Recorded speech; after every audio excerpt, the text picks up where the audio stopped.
আসসালামু আলাইকুম রহমতুল্লাহ। গতকালকে স্পেন ও আর্জেন্টিনা ফাইনাল খেলায় আলহামদুলিল্লাহ স্পেন জিতে গেল। আমি মনে করি স্পেন শুধু জিতেনি, জিতেছে সারা বিশ্বের মমিন মুসলমানরা, সারা বিশ্বের মুসলিমরাই জিতেছে। আর যদি আর্জেন্টিনা গতকালকে জিতে যেত, স্পেন হেরে যেত, আমার মনে হয় সারা বিশ্বের মুসলমানরাই লজ্জিত হতো, সারা বিশ্বের মুসলমানরাই হেরে যেত। অন্যায়ভাবে ইসলামে আছে, অন্যায়ভাবে যদি কোনো মুসলিম ভাইকে হত্যা করা হয়, সেজন্য সারা বিশ্বের মুসলমানদেরকেই হত্যা করলো, মানে পুরো মুসলমান জাতিকেই হত্যা করলো। যেমন ধরুন ইসরায়েল ফিলিস্তিনি মুসলমানদেরকে ন্যায় বিচারে মানে অন্যায়ভাবে হত্যা করছে। তাদেরকে বাড়িঘর জ্বালিয়ে দেওয়া হচ্ছে, বাড়িঘর উড়িয়ে দেওয়া হচ্ছে, বাবা মার সামনে মেয়েদেরকে তুলে নিয়ে যে আহ, ইজ্জত লুটে দিচ্ছে, ধর্ষণ করা হচ্ছে, সন্তানের সামনে বাবা মাকে হত্যা করা হচ্ছে। ন্যায় বিচারে এক কথায় তাদের উপরে জুলুম করা হচ্ছে, ন্যায় বিচারে গুলি চালাচ্ছে, শত শত হাজার হাজার ফিলিস্তিনি মুসলমানদেরকে হত্যা করছে এই ইসরায়েলি বাহিনী। আর এই ইসরায়েলি বাহিনীকেই সমর্থন করছে আর্জেন্টিনা ও ব্রাজিল। হয়তো তারা মুখে মুখে কিছু কথা আমাদেরকে শোনায়, ন্যায় নীতির কথা। আসলে বাস্তবে আপনি ভেবে ও চিনতে এবং যাচাই বাছাই করে দেখুন তারা আসলে কাদের বন্ধু।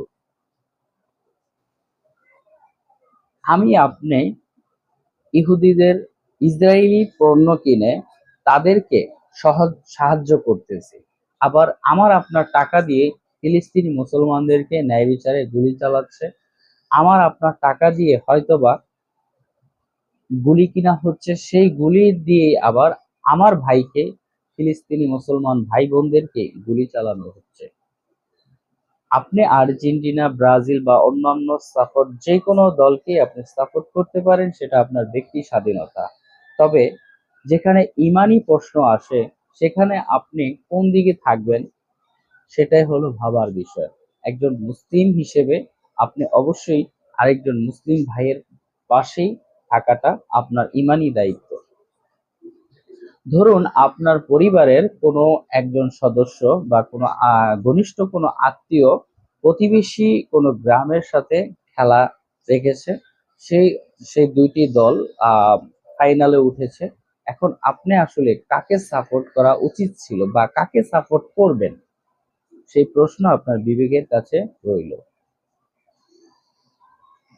আপনার পরিবারের কোনো বড় ছেলে বা ছোট ছেলে খুবই আদরের, সে হারা মানেই তো আপনার মানে হারা, মানে আপনার পরিবারের হারা।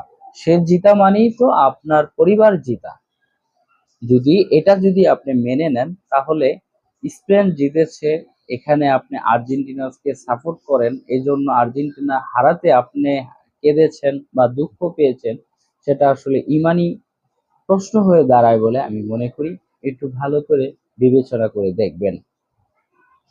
এমন কাউকে সাপোর্ট করা উচিত না যারা অন্যায়ের সাথে যুক্ত, যারা অবিচার, জুলুম, নির্যাতন করে। যেখানে একজন মুসলমানকে অন্যায়ভাবে হত্যা করা মানে পুরো মুসলিম জাতিকে হত্যা করা, সেখানে আপনি কি করা উচিত ছিল? একজন চোরকে সাপোর্ট করা, এক আহ, আমাদের আইনে যদি, আমাদের বাংলাদেশের আইনে যদি আমি বলি, একজন অপরাধী বা একজন চোর ডাকাতকে সাপোর্ট করা যদি অপরাধ হয়ে থাকে, তাহলে ফিলিস্তিনি মুসলমানদেরকে হত্যা করার জন্য যারা সাহায্য সহযোগিতা করছে, যারা এর পিছনে বিভিন্ন ভাবে জড়িত আছে, তারাও কি অপরাধী নয়? এই প্রশ্ন আপনার বিবেকের কাছে আমি রাখলাম।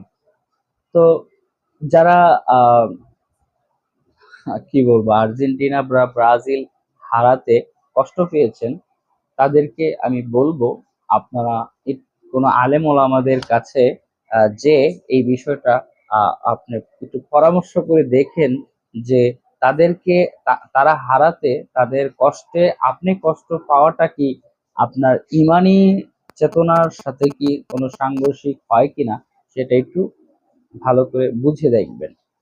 তো প্রিয় বন্ধুরা, আমার কথায় যদি ভুল ত্রুটি থেকে থাকে তাহলে ধরিয়ে দিবেন, আর আপনার যদি ভুল থেকে থাকে তাহলে অবশ্যই সংশোধন হওয়ার অনুরোধ রইল একজন মুসলিম ভাই হিসেবে। ভালো থাকবেন, সুস্থ থাকবেন, নিরাপদে থাকবেন। আসসালামু আলাইকুম ওয়া রাহমাতুল্লাহি ওয়া বারাকাতুহু।